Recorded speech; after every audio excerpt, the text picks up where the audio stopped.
Outlet Liquor is your place to buy a case. Stock up and save when you shop the lowest prices available every day at Outlet Liquor. You never have to wait for a sale. The more you buy, the more you save. Only at Outlet Liquor.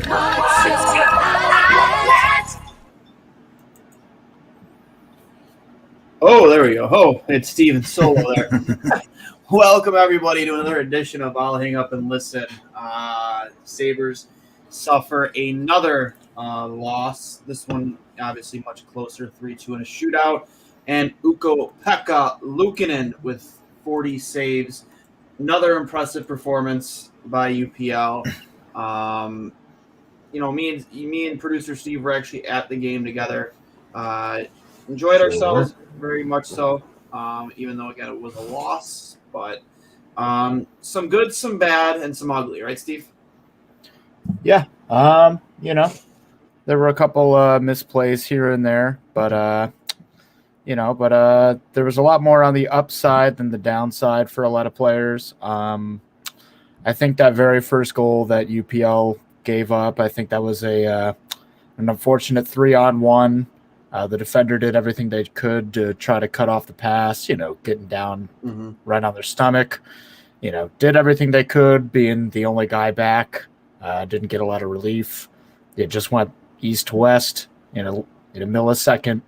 There's not a lot that many goalies are going to be able to do against that. And the goalies that can make that stop are the ones that are making it to the Hall of Fame. And this kid's still 22. So when the Capitals go east to west like that, it's pretty hard to make that stop. So I can't get down on him too much for letting that one slip by.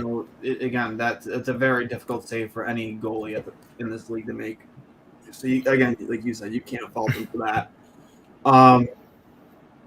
With that being said, I thought the first two periods, I thought they started off a little slow, but, as things picked up in the first period and the second period, Buffalo played a very, very strong game, very good 200-foot game. And the third period, then they were outshot 17-6, and you can't have that happen.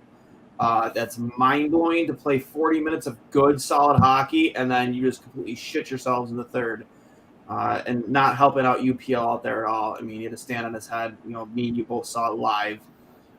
Kid was absolutely phenomenal tonight, and just help the guy out. Holy shit, get this kid some goal support. Yeah, the posts were definitely Vitek Vanacek's friend tonight. The shootout alone, Tage Thompson and Dylan Cousins both ring it off.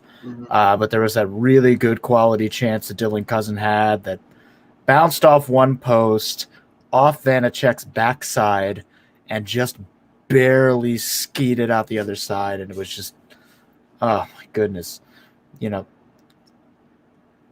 it's not like the chances weren't there. In the third period, they weren't there, but those first 40 minutes, they were throwing a lot at the net. Brett Murray also gets a dinger right off the post, and he had that nice clean look. Tage Thompson doing just about everything he can to try to put one home, just can't do it. Anders Bjork even finally stops being invisible, and he gets a nice little tip-in chance right at the very end of the I want to say the end of the first period there. So the chances were there, and they were coming from a lot of different avenues. But, the 200-foot game was definitely a lot stronger than it's been in these past few outings. Obviously, before when we didn't really have goaltending backing us up, we were scoring 4 goals but letting in 7, empty netters notwithstanding. But there were a couple really good back-checking efforts that I saw. One from Dylan Cousins when he got just enough stick on it to have to make Alexander Ovechkin readjust at the very last second, making a big drive late in the third that could have just as easily been the game-winning goal, take away our loser point. But Dylan Cousins got back there, and there was another really good defensive play. Victor Olofsson driving back on a odd man rush, taking his man, just beats him right at the post. He was about to rip one off, and then Victor Olofsson just kind of swoops in at the last second and saves the day. Definitely bailed out UPL there. So, we definitely didn't get the result we were looking for on the scoreboard, but this was definitely one of the strongest games played by the Sabres from the top to bottom, forward to back end that we've seen in a minute. It's just a shame that we can't get some of those 4 or 5 goal nights out of these guys now that we finally have a goaltender that can bail us out in the event that we do make a misplay at the blue line or get caught on an odd man rush.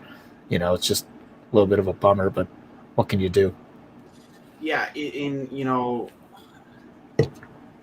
we've been saying this now for a while, pre-UPL. When you have a goaltender that you can depend on, you can play a little bit more free, take more chances offensively, and you get to kind of take some more liberties offensively.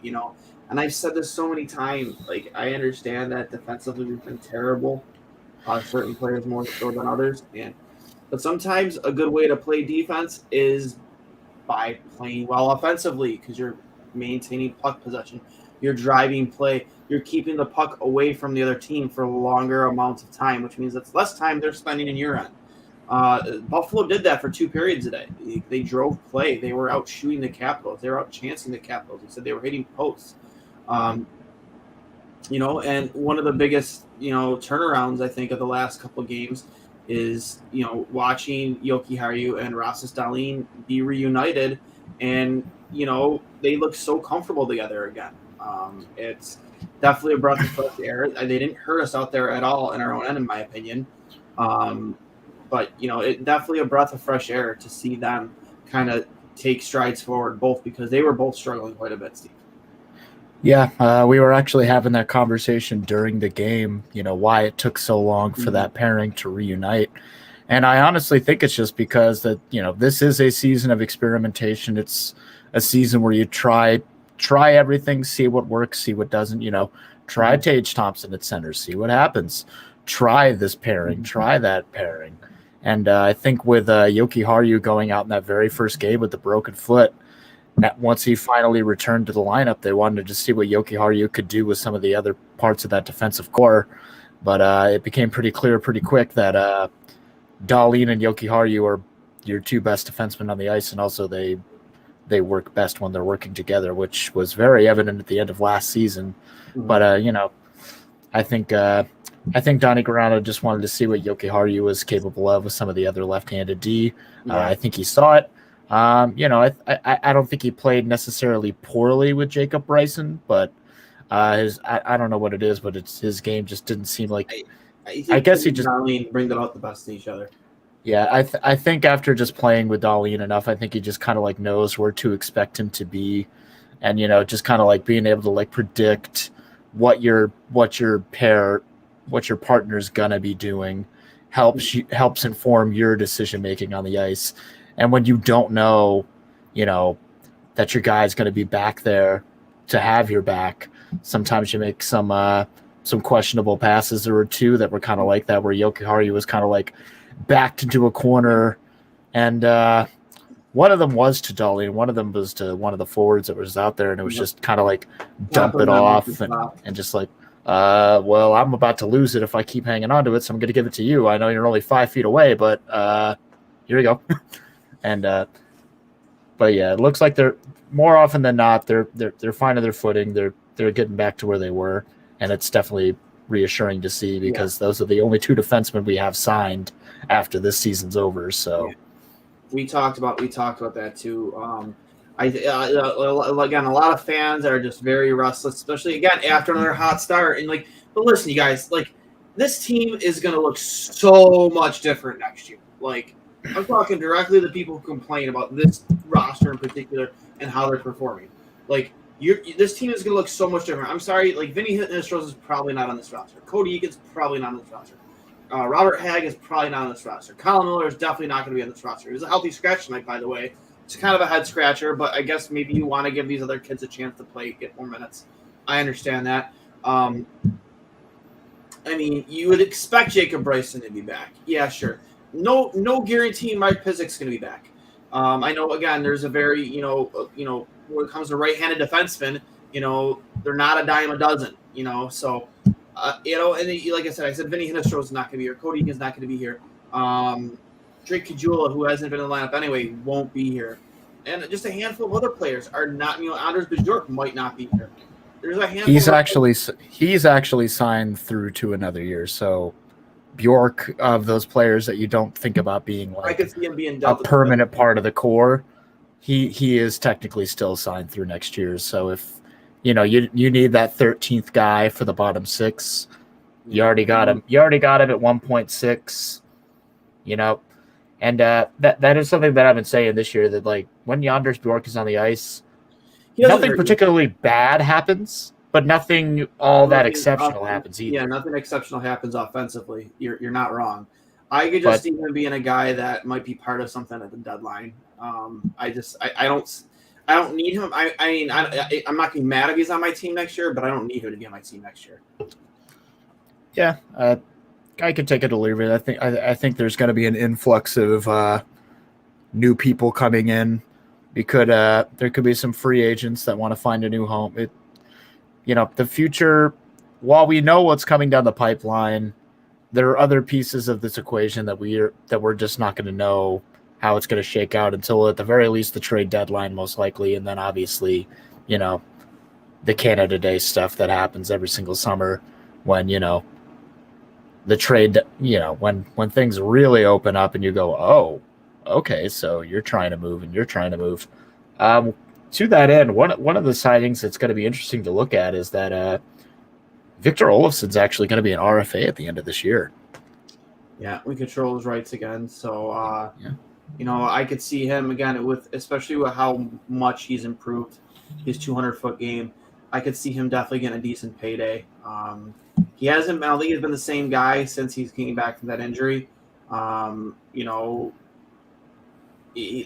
guy has such a powerful shot. I don't think we've really seen it all that often. Maybe there's some pain still lingering that's maybe making him a little bit more hesitant because again, when it comes to how dangerous he was on our power play, like he's just been very, very invisible. Yeah, I mean, they were saying that when he was out that the biggest thing that was holding him back was that his shot was suffering and he didn't want to come back until he thought his shot was 100%. Mm-hmm. I also just think people have kind of gotten wise to it, like they kind of know that the Victor Olofsson trick is probably the first trick we're going to try because it had been so effective, because it's just such a blistering heater of a shot that if they can catch you on it, it's going in. But now the PK units for most teams are expecting it, so they put a little bit more emphasis on the side that he's on. Goaltenders also know it's like, I'm probably gonna have to cross over real quick, So I kind of feel like that they need to try. They gotta try. It seems like every single penalty, power play that they have, they've got someone like Dylan Cousins just poised in the center.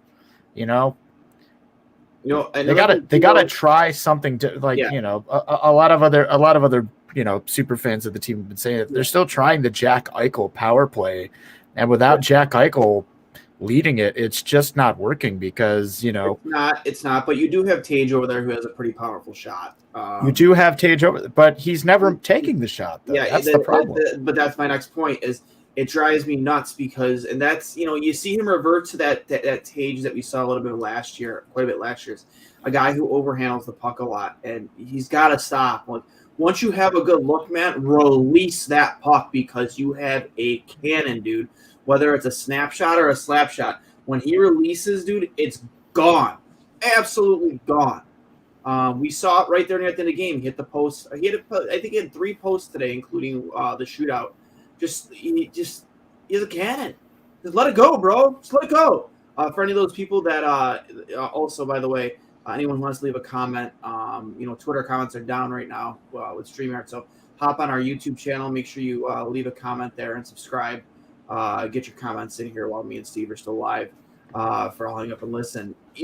Again, going back, Steve, a lot of chatter. I know Malcolm Subban's going to be back very soon from his injury. Dustin Kakarski is still in COVID protocol, but you would assume once the 2 weeks is up, whatever that might be, they're not just going to automatically send him back down to Rochester. It sounds like, at least from what Granato says, they really want to give Malcolm Subban a chance to have this job. They're going to give him his opportunity and hope he runs with it. And this is where I'm really at a crossroads with UPL, because I love watching UPL and seeing what he's done so far with the opportunities he's been given with Buffalo. But at the same time, and I would actually love to get Steve Shields' opinion on this and get him on the show, because he won a call there with Rochester. I believe they won a championship with Rochester back when he played there. I would love to get his insight on this and how much it could, in the long run, what it could do for a guy like UPL and his confidence and his development. Would it be better for him to stay here, maybe win a game here and there, but honestly, probably for the most part lose, or to take what he's learned back here, take that swagger and that confidence and take it with him back to Rochester and go win a championship? I mean, it could honestly go either way. I do think he's just based on some of the starts that we saw out of him last year. Again, this is something else we were talking about in the stands. Some of those games that he played, literally the first shot he'd face, it would beat him. And, that definitely can help your confidence when you spend most of your time in the AHL and the few games you get in the big leagues. Yeah. You're getting beat on the very first shot you take. But these past few starts, that I feel like that's definitely doing something for his confidence to say, I think I might belong here. And I do think a lot of that is stemming from that big win that UPL helped the Rochester Americans get on the undefeated Utica Comets at the time. It was they were a 13-0 team, and with the help of UPL between the pipes, they were able to finally make them a 13-1 franchise. And they still have the best record in the AHL, which is pretty nuts. So just in case anyone out there, I'm going to be very scared of the New Jersey Devils in a few years, because those kids are fucking good. Those kids are really fucking good. And those two goalies are really fucking good. A lot of their talent too that's already up on the big roster. Like Hughes, for sure. Hughes, Dawson Mercer, Nico Heischer. Yeah. Oh my God! And some of those guys have taken a little bit longer than maybe New Jersey would have wanted to really blossom. But hey, don't take anything from Buffalo's pipeline too. Not even just in Rochester. What's going on over in Michigan with Eric Portillo and obviously Owen Power, Northwestern with Devin Levi.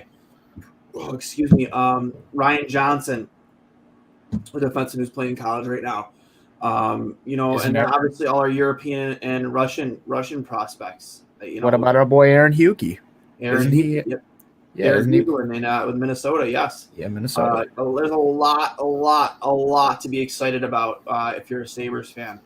A lot of talent coming up through the pipeline in the next couple of years. So I'm extremely excited as a Sabres fan, and obviously you were never going to win the Jack Eichel trade, but when I look at the landscape that is the Buffalo Sabres and their future, it's not all doom and gloom. It's not. It really isn't. And there are some reinforcements coming next year, and that's why I think again, this year is all about individual development. You can't really hang your hat on wins and losses this year.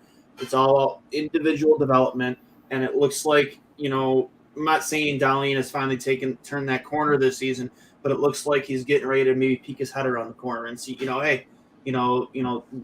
I'm feeling comfortable again. And you saw the offensive abilities tonight. You didn't see it just once or twice. You saw it a big handful of times.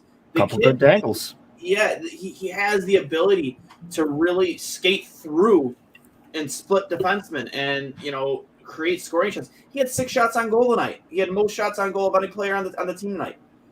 That's the player we want. That's the player we drafted. And again, sometimes playing offense and holding on to the puck and maintaining it, that's a great way of playing defense too. Yeah. There's a lot to be excited about. Something that we noticed at the game today, awful lot of Alex Tuck jerseys out there. Yes. He hasn't even laced up for his first official game, and people are already pretty excited for this Baldwinsville boy to show up. I will say this, because he signed for at least, I think he signed a contract recently with Vegas, and I think Yeah, he's. it's Let's save real quick. it's another 5 years, including this one at $475. Jersey. Yeah, he'll theoretically, and he's only 25, so it's it's not quite Jeff Skinner at the age of 29 for the next 6 years at $9 million. It's 5 less years of age, 1 less year of term, and half the price. So let's pump the brakes on getting worried about having somebody sign for too much money. Let's let the guy get on the ice first. And again, Alex Tuch has always been one of those chip on their shoulder kind of guys. Like, I mean, the reason that he showed up in Vegas in the first place is because I believe he was playing with Minnesota, and somehow in that equation, he was the odd man out. And then 3 years after playing some impressive hockey in Vegas, somehow he becomes the odd man out again when the opportunity to get a franchise center like Jack Eichel shows up in the mix. But I feel like any kind of big name forward might have been part of the conversation for Vegas this year. In an alternate timeline where Jack Eichel didn't have a messed up neck and wasn't trying to have a bitter divorce with a team that brought him in. There could have been some other big names that were looking for the door on their respective franchises, and Vegas might have been trying to make that move. And for some reason, Alex Tuch was the odd man out. And on Vegas, it makes a little bit more sense. That team is stacked pretty top to bottom with talent. It's once everybody's healthy, it's cup or bust for the Vegas Golden Knights. Oh yeah, they're going all in, right? They're betting it all on black. Dude, Pacioretty, Stone, Eichel, Pietrangelo.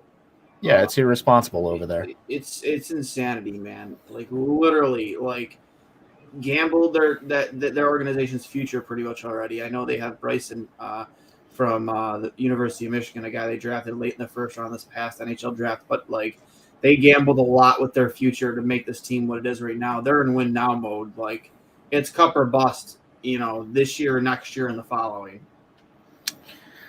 Yeah, it's going to be interesting to see how it all plays out. I mean, the playoffs can make a hockey fan out of anybody. Yep. So if they were trying to make some more fans on the West Coast out there in the desert, now's a pretty good time. It'd be fun to see Vegas play the future Houston team or wherever the Arizona Coyotes may end up. Mm-hmm. When you owe a city that many millions of dollars in back taxes, there's a pretty good chance you're going to lose your venue. And that definitely is a shame. But at the same time, if Arizona doesn't want to show that team love, I'm sure there's somewhere else in the Southwest that might be willing to open its doors.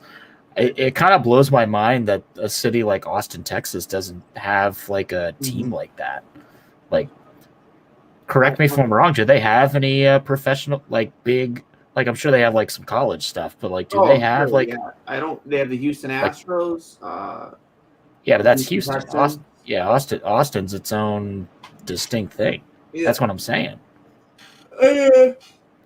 Excuse me. You look at markets like maybe they think about going back to Connecticut. I mean, Quebec is the one that really sticks out the most. Like you said, Houston. I said Austin. Austin. Well, Austin. Yeah. Well, Houston was another city that was thrown out. Houston in Texas. Yeah. So, just big cities, big markets. I think the people in Quebec have waited long enough to get their team back, and I think that's where they should go. Don't even think twice about it. You call them the Nordiques and call it a day, just like you did with Winnipeg. Calling them the Jets again. So I really think that's a no-brainer if you ask me. Or you can try a third time in Atlanta and see how that works out, Kerry Bettman. We know how you don't want to give up on terrible hockey markets. So, I mean, maybe it's not quite as terrible now that we have back-to-back champions based out of Florida. Now that the teams in the South are pretty freaking good now. Yep. I mean, the Atlanta Thrashers became the Carolina Hurricanes. Now the Hurricanes are sick. The Florida Panthers are sick. The Tampa Bay Lightning are the Tampa Bay Lightning. Maybe, just maybe, there's a little bit more of a market for hockey in the South. A little bit more. Maybe not enough to justify an entire rink for it, but I don't know. That's why That's why I'm not given millions of dollars to make these kinds of decisions. No, definitely not. Neither of us are.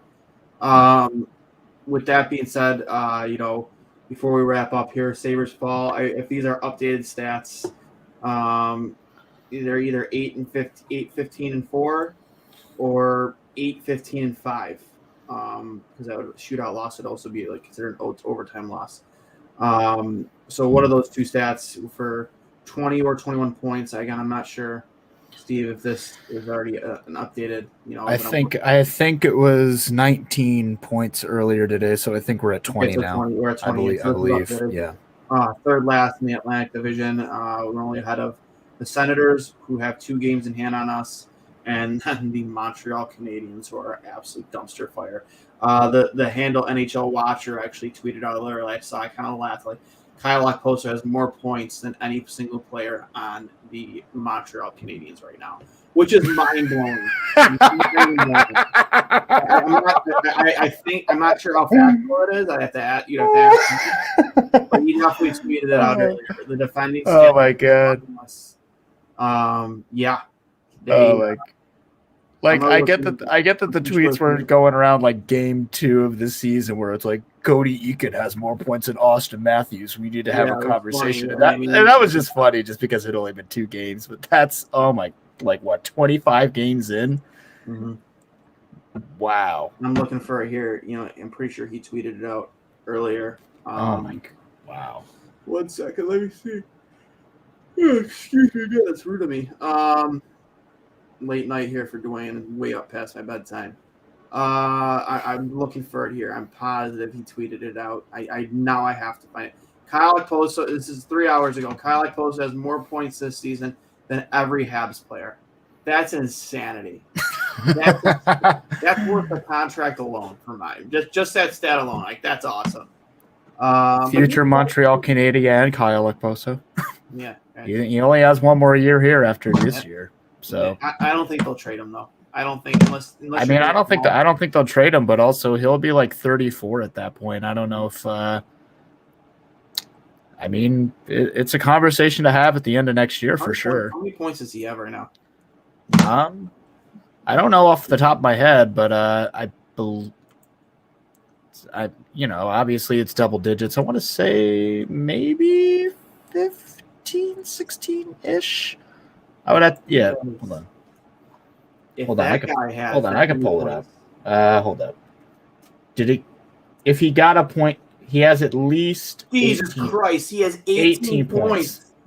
18 points in 26 games.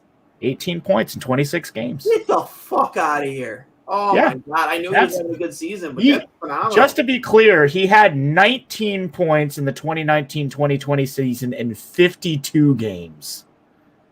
13 and 35 last year. Once he has 20 points, that's got to be a tweet. That's got to be an immediate tweet. Kyle Okposo just exceeded the amount of points he had in 52 games last season in only 27 or 28 games. That's phenomenal. Good for him, man. We've been very critical of Kyle Okposo in the past. Mister, it is what it is. But good on him to really have a turnaround year this season. I'm extremely happy. He's almost worth his contract right now. Almost. Better late than never. Exactly. He showed up to the party. Goal scorers tonight, though, for Buffalo were Will Butcher finally joins the party, gets his first goal as a Buffalo Sabre. I believe he went 5-hole. There was a funny tweet that he kind of stole that pass from Dylan Cousins because it was going right to him, but he drove into the play real hard and just buried it. 5-hole, got no problem with that. But that first one was just Vinny Hinostroza on that breakaway. Yep. He's had a lot of those chances, and a lot of the times they blow up in his face. He shoots it a little bit too high, goes off the crossbar, it goes in your nose. I'm just busting your balls. Wow. But yeah, it was really nice to see Vinny Hinostroza finally make a hot drive, dangle a little bit, and finally just bury it. It was pretty. Yeah. That celebration said it all. He was soaring like an eagle. It was beautiful. I think it's the 6th goal of the season.